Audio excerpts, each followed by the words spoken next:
আজকে জ্বালানি তেলের অভাব, যখন এই সমালোচনা যারা করেছিল, এই বিএনপি এরাই তো করেছে, কত কথা বলেছে, জামাত বলেছে। তা এখন পাইপলাইনে কেন তেল আনলাম ভারত থেকে?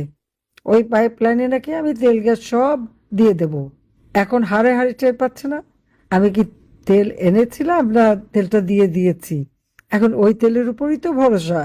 ভারতে গালি দিয়ে চিকেন নেক করবে, সেভেন সিস্টার দখল করবে, লম্বা লম্বা কথা যারা বলেছিল, আজকে সেই ভারতের কাছে তেল ভিক্ষা চেতে হয়, চাল ভিক্ষা চেতে হয়, সার ভিক্ষা চেতে হয়। কেন? বিদ্যুৎ চাইতে চাইতে হয়। আমরা বিদ্যুৎ আমদানি কেন করলাম সেটা নিয়ে সমালোচনা। আমি পাইপলাইনে তেল কেন আনলাম, সমালোচনা। পার্বতীপুর ডিপো পর্যন্ত পাইপলাইনে তেল আসে, নতুন প্রজেক্ট নিলাম নাটোর ডিপো পর্যন্ত যেন তেল আসে। নাটোর ডিপো পর্যন্ত যে প্রজেক্ট, সে প্রজেক্ট ইউনূস এসেই বন্ধ করে দিল। ওই বাটপার যে বন্ধ করে দিল, এখন তেলের যে অভাব, এটা কি এখন কি করবে? আজকে যে এই কাজটা শেষ হতো, তাহলে এই অভাব তো থাকতো না, এই অভাবটা তো চলে যেত। আমি যত কাজ করছি সবই সমালোচনা। ঠিক আছে, যারা সমালোচনা করে, যাদের পছন্দ হয় না। মেট্রো রেল করেছি, খুব খারাপ কাজ, তার জন্য মেট্রো রেলে না চড়ে। এক্সপ্রেসওয়ে দিয়ে তার জন্য গাড়ি না চালায়। সেতু একটার পর একটা সব সেতু, ওগুলি যেন পার না হয়। যে রাস্তা করেছে ওই রাস্তার জন্য না চলে, তাহলে তো হয়ে গেল। গালিও দেবেন, ভোগও করবেন, এটা তো হয় না। জাতির পিতা স্বাধীনতা দিয়ে গেছেন। 17ই এপ্রিল যেখানে সরকার গঠন হলো, প্রথম স্বাধীন বাংলাদেশ সরকার, সেই সরকার করেছিল বলেই তো স্বাধীন হয়েছিল। আর স্বাধীন হয়েছে বলেই তো আজকে বিভিন্ন পদ পাচ্ছেন। তো এই পদগুলি রাখেন কেন? সব ছেড়ে দেন, প্রভু পাকিস্তানের কাছে চলে যান, তারা যদি কিছু দেয়। ওদের বুটের লাথিটা খেতে খুব পছন্দ হচ্ছিল এদের। 7,97,000 কোটি টাকার বাজেট দিয়ে গেলাম।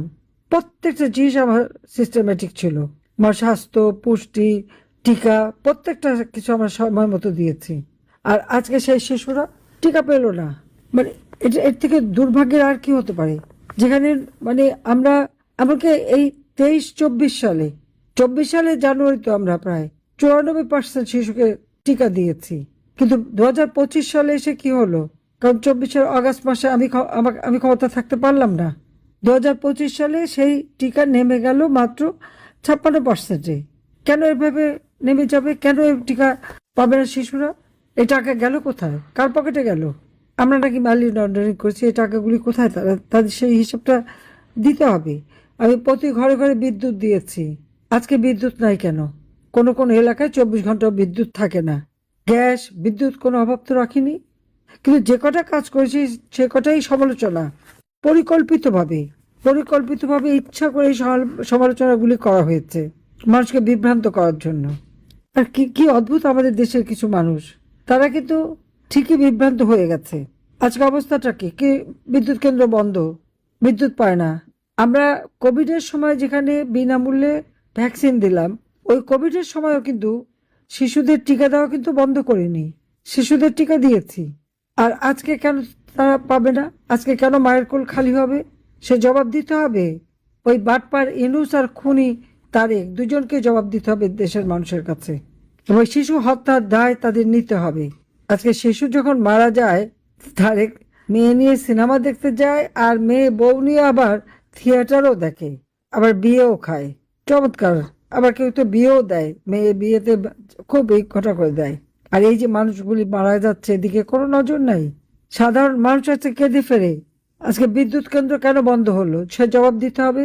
আমি যেখানে প্রতি ঘর আলোকিত করেছিলাম, ওই বাটপার ইউনূস আর তার দোসর তারেক এসে আজকে প্রত্যেকটা ঘর অন্ধকারে নিমজ্জিত করেছে। শুধু অন্ধকার না, সারা বাংলাদেশকে আলোকিত করেছিলাম বিশ্ব দরবারে, আজকে বাংলাদেশকে অন্ধকারে ফেলে দিয়েছে। কৃষক, 1,62,00,000 কৃষককে কৃষি কার্ড দিয়েছি আমি। 1,62,00,000 প্রকৃত কৃষক। আজকে গাড়ি বাড়িওয়ালা মানুষকে নতুন লুঙ্গি, নতুন গেঞ্জি পরিয়ে সাজিয়ে এনে কৃষক বানিয়ে তার হাতে কৃষি কার্ড দেয়। আরে কার্ডে 120 টাকা না 220 টাকা, কি জানি একটা অঙ্ক। ওটার জন্য একেবারে আলাউদ্দিনের চেরাগ হয়ে গেল রাতারাতি। সেই কৃষক হাতে কার্ড পাওয়ার সাথে সাথে সে এত বড় লোক হয়ে গেল, সেটা বলতে চায়? নাকি বলবে যে, সত্যি কথাটা বলবে যে না, এরকম অর্থশালী বিত্তশালীর হাতেই কৃষি কার্ড তুলে দিয়েছে? মানুষের সাথে ধোকাবাজি ভাওতাবাজি কেন?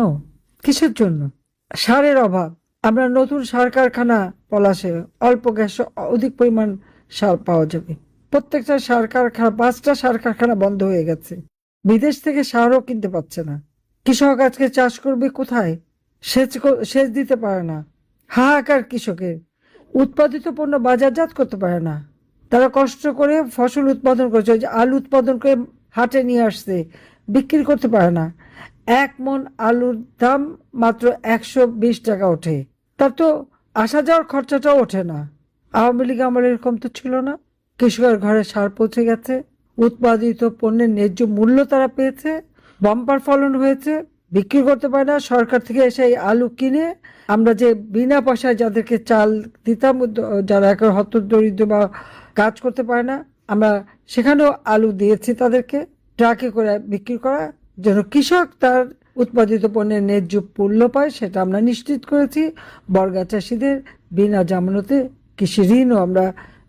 যাও, আমি এটুকুই বলবো যে ঠিক আছে, আপনার নোবেল প্রাইজ যিনি পায় তার দেশ চালানো দেখেছেন, এখন আরেকজন এসেছে তারেক জিয়া, তার দেশ চালানোটা আপনারা একটু দেখেন। এদেশের মানুষকে যখন আমি সুখে রেখেছিলাম তখন সব আমার বিরুদ্ধে নেমে গেল, আমার পদত্যাগ চাই। তখন পদত্যাগ করে কি পেয়েছে সেটা তারা একটু দেখুক। যদিও আমি পদত্যাগ করিনি, কিন্তু তারপরে তো একটা সরকার এসে বসলো, লুটপাট করে নিয়ে গেছে। কত সম্পদের মালিক তারা হয়েছে তার হিসাব নেন এই উপদেষ্টা আর এদের কাছ থেকে। প্রত্যেকটা হিসাব নিতে হবে, কারণ ওগুলি জনগণের সম্পদ, জনগণের টাকা। পরিষ্কার কথা, কত নিছো, কত লুকিয়ে রেখেছো, কত ফেরত দেবে, সব ফেরত আনতে হবে। কারণ ওই তারেক জিয়া কোকোর পাচার করা টাকাও আমি ফেরত এনেছিলাম বিদেশ থেকে, এদেরও সব ফেরত আনা হবে, আর সেগুলি আমাদের দুস্থ মানুষের মাঝেই বিলিয়ে দেওয়া হবে। এটাই হচ্ছে। তা আপনারা সবাই ভালো থাকেন, সুস্থ থাকেন, আমি এই দোয়া করি। আমি আছি আপনাদের পাশে সবসময়। আমার সাথে কথা হয়, আমি গতকালকেও কথা বলছি, কয়েকজন ভান্তের সাথেও কথা বলছি, আগামীকাল আবার তাদের সাথে কথা বলবো। আমি সবার সাথেই কথা বলে আলোচনা করি, আর কি অসুবিধা জানার চেষ্টা করি। বেঁচে যখন গেছি অন্তত এইটুকু সুযোগ আল্লাহ আমাকে দিয়েছে, যখন তো আমি হয়তো কাছে থাকতে পারি না, কিন্তু তারপরেও আমি টেলিফোনের মাধ্যমে সবার কাছ থেকেই সকলের সুখ দুঃখের সাথী সবার কথা জানতে পারি। এবং যখন আসবো অবশ্যই এই দেশ আবার আমরা গড়ে তুলবো। আজকের এই সময় আমাদের আনন্দ উৎসব করার কথা ছিল, উন্নয়নশীল দেশের মর্যাদায় আমরা উন্নীত হয়েছি, কিন্তু সেটা আর করতে দিল না, আবার দেশটাকে পিছিয়ে দিল। তবে আবার আমরা মুক্তিযুদ্ধে বিজয়ী জাতি, আবার আমরা মাথা তুলে দাঁড়াবো।